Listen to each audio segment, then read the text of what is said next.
सभी को नमस्कार। मध्य प्रदेश में नई शिक्षा नीति 2020 लागू हो चुकी है।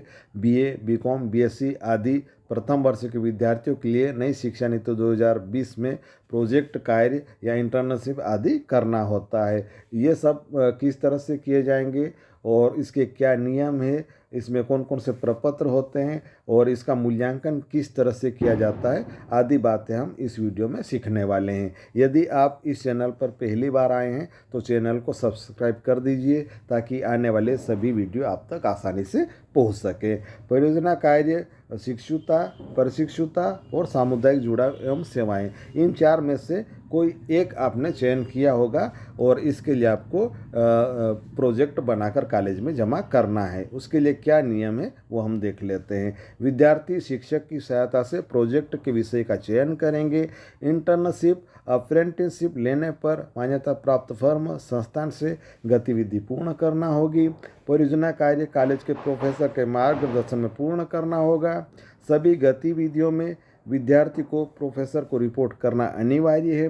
विद्यार्थी एक वर्किंग नोटबुक, डायरी का संधारण करेंगे जिसमें अध्ययन, सर्वे, प्रोजेक्ट डाटा, मार्गदर्शक आदि का वर्णन करेंगे। परियोजना कार्य का विषय, परियोजना कार्य का विषय बहुत व्यापक न हो न ही बहुत सीमित हो, अर्थात नियत अवधि में विद्यार्थी इसे पूर्ण कर सके, इस तरह से आपको टॉपिक लेना है। परियोजना कार्य का विषय व्यक्तिगत एवं सामाजिक महत्व का होना चाहिए।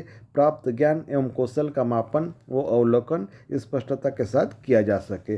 परियोजना कार्य महाविद्यालय के बाहर फील्ड वर्क, केस स्टडी अथवा अन्य संस्थान का शैक्षणिक भ्रमण के आधार पर पूर्ण किया जाना चाहिए। विषय अपने संकाय के मेजर, माइनर या अन्य जो वैकल्पिक विषय होता है उससे संबंधित हो। वोकेशनल कोर्स के टॉपिक से प्रोजेक्ट नहीं करना है। परियोजना कार्य 4 क्रेडिट का होगा जो 15 × 4 मतलब 60 घंटे का होगा। आप जानते हैं 1 क्रेडिट 15 घंटे का होता है। परियोजना कार्य हेतु निर्देश, विद्यार्थी व्यक्तिगत या समूह में प्रोजेक्ट कर सकते हैं। एक ग्रुप में विद्यार्थियों की संख्या 4 से 6 हो सकती है। फील्ड वर्क 7 पूर्ण दिवस अथवा 15 अंशकालीन दिवस में वर्क करना अनिवार्य है। संस्थान से प्रमाण पत्र तथा फील्ड के फोटो रिपोर्ट में प्रस्तुत करना होगा। परियोजना कार्य प्रारूप 4 स्वहस्तलिखित न्यूनतम 5000 शब्दों में प्रस्तुत करना होगी। आवश्यकता अनुसार आपको प्रोजेक्ट फाइल में चार्ट, ग्राफ, फोटोग्राफ आदि का प्रयोग करना आवश्यक है। 5000 शब्दों का मतलब होता है लगभग 30 से 40 पेज। प्रोफेसर प्रत्येक 15 दिवस में विद्यार्थी द्वारा किए गए कार्यों की समीक्षा करेंगे। प्रोजेक्ट नकल पर आधारित न हो और तथा टाइप किया हुआ भी न हो। परियोजना कार्य 31 दिसंबर तक पूर्ण करना आवश्यक है। प्रोजेक्ट कार्य हेतु प्रक्रिया, जब आपने अपने प्रोजेक्ट के लिए, इंटर्नशिप के लिए, अप्रेंटिसशिप के लिए और कम्युनिटी इंगेजमेंट के लिए आपने अपने विषय का चयन कर लिया है, अब आगे की प्रक्रिया क्या होगी? तो सबसे शुरुआत होती है प्रारूप G1 से। प्रारूप G1 आपके जो प्रोफेसर हैं उनके द्वारा कॉलेज के प्राचार्य के सील और साइन करवाकर ये प्रारूप दिया जाएगा और इसके साथ एक और प्रारूप दिए G2। ये G1 लेकर आप संबंधित संस्था में जाएंगे और उस संस्था से ये G2 भरवाकर वापस कॉलेज में लाकर देंगे। उसके बाद आगे की बारी आती G3 की। जब आप G2 कॉलेज में जमा कर देंगे तो कॉलेज से फिर से G3 दिया जाएगा जिसमें सभी विद्यार्थियों की सूची सहित वहाँ पर प्रोजेक्ट कार्य करने के लिए आपको भेजा जाएगा। उसके बाद आपको G3 के साथ एक और प्रारूप जिसका नाम है G4 ये संलग्न कर दिया जाएगा। इसमें फीडबैक फार्म होता है, तो G4 वाला जो है वो आप पूरा प्रोजेक्ट या इंटर्नशिप या अप्रेंटिसशिप कर लेते हैं तो आखिरी में जब फाइनल प्रोजेक्ट आप जमा करेंगे उस समय ये फीडबैक फार्म वाला G4 भी आपको जमा करना है। इसके आधार पर आपका मूल्यांकन किया जाएगा। हम प्रारूप G1 का यहाँ पर चित्र देख पा रहे हैं। ये G1 है, यहाँ पर थोड़ा धुंधला दिखाई दे रहा है, तो मैं अभी कौन कौन से प्रारूप होते हैं वो दिखा देता हूँ।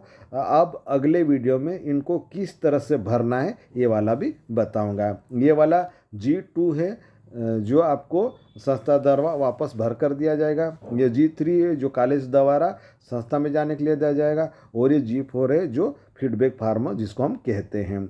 आगे देखें परियोजना कार्य का मूल्यांकन। अब हमने परियोजना कार्य करने के लिए चले गए हैं, अब हम पर चालू कर दिए हैं। अब कौन कौन सी रिपोर्ट बनेगी या कौन कौन से प्रारूप होते हैं, उनके नाम क्या है वो देख लेते हैं। तो शुरुआत में हम देखें प्रारूप P1। पहली रिपोर्ट आपको P1 के नाम से 15 दिन के अंदर 500 शब्दों में और लगभग 3 पेज में हस्तलिखित जमा कॉलेज में करना है। अगली रिपोर्ट अगले 15 दिन में जिसका नाम है P2, और ये सेकंड रिपोर्ट बोलते हैं इसको, ये भी 15 दिन में और लगभग 500 शब्दों और 3 पेज में हस्तलिखित जमा करना है। अगली रिपोर्ट आती है P3, ये तीसरी रिपोर्ट है और ये भी 15 दिन में 500 शब्दों में और लगभग 3 पेज और हस्तलिखित आपको कॉलेज में जमा करना है। कुल मिलाकर ये तीनों रिपोर्ट 15-15 दिन के अंतर में 500 शब्दों में और हस्तलिखित कॉलेज में जमा करना है। उसके बाद बारी आती है P4 की।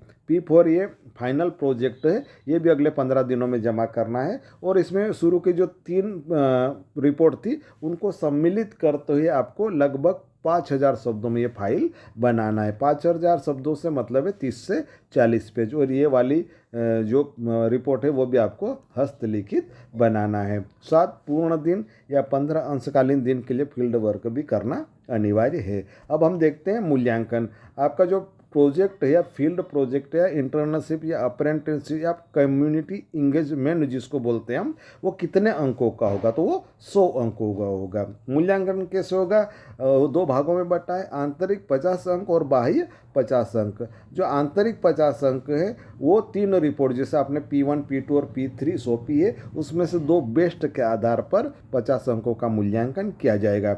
जो बाह्य मूल्यांकन है वो भी 50 अंकों का है, ये 2 भागों में बटा हुआ, 30 अंक और 20 अंक में। जो 30 अंक है आप जो P4 के रूप में फाइनल प्रोजेक्ट जमा करेंगे उसके आधार पर आपको 30 में से मूल्यांकन किया जाएगा। और आगे के जो 20 अंक हैं तो विश्वविद्यालय द्वारा एक बाह्य परीक्षक नियुक्त किया जाता है, वो आपकी परीक्षा लेने के लिए, आपका वाइवा लेने के लिए आएंगे और आपसे मौखिक रूप से साक्षात्कार करेंगे या आपको प्रेजेंटेशन देने के लिए बोल सकते हैं। तो वो 20 अंकों में से वो मूल्यांकन करेंगे। प्रत्येक विद्यार्थी का मूल्यांकन उसके द्वारा किए गए कार्य एवं उसकी द्वारा अर्जित दक्षता के आधार पर किया जाएगा। ये प्रारूप P1 है जो आपको पहले 15 दिन में आपको सौंपना है। उसके बाद अगला ये P2 है अगले 15 दिन में सौंपने के लिए, ये P3 है फिर अगले 15 दिन में सौंपने के लिए, और ये P4 है, ये लास्ट है। और इसके लिए मैं अलग से एक और वीडियो बनाकर इसको विस्तृत समझाऊंगा, क्योंकि यहाँ पर एक ही वीडियो में सारी चीज़ें समझा पाना संभव नहीं है।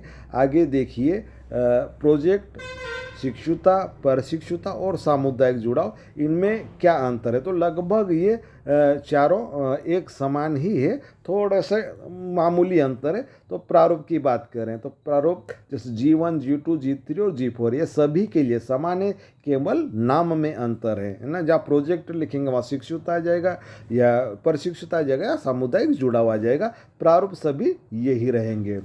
अगला देखिए, फील्ड कार्य के लिए सभी का समय समान है, यानी आप कोई सा भी प्रोजेक्ट करो, शिक्षुता करो, प्रशिक्षुता करो या सामुदायिक जुड़ाव करो, आपको 7 पूर्ण दिन या 15 अंशकालीन दिन के लिए फील्ड वर्क करना होगा। अगला देखिए, प्रोजेक्ट जमा करने के लिए प्रारूप। तो प्रोजेक्ट वालों के लिए P1, P2 और P3 ये 500 शब्दों में और P4 5000 शब्दों में जमा करना है। इंटर्नशिप या अप्रेंटिसशिप जमा करने के लिए इसका प्रारूप A1 होता है और ये 500 शब्दों में, और इसका जो फाइनल प्रोजेक्ट है वो A2 या 2000 शब्दों में होता है। सामुदायिक जुड़ाव एवं सेवाओं के लिए प्रारूप, इसके प्रारूप का नाम है C1 और ये भी 500 शब्दों में आपको जमा करना है, और इसका फाइनल प्रोजेक्ट जो होगा वो C2 प्रारूप में होगा और ये 2000 शब्दों में होगा।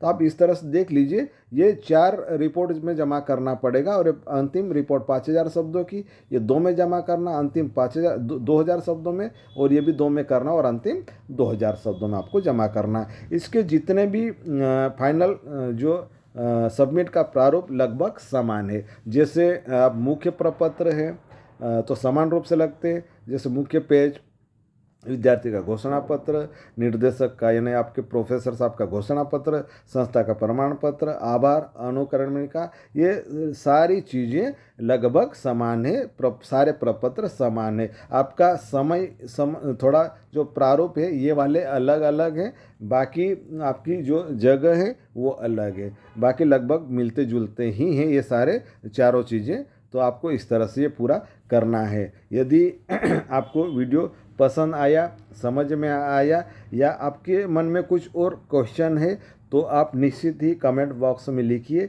मैं उनको पूरा करने का प्रयास करूंगा। वीडियो पसंद आए तो चैनल को सब्सक्राइब कीजिए, लाइक कीजिए और अपने दोस्तों के मध्य शेयर कीजिए। Thank you.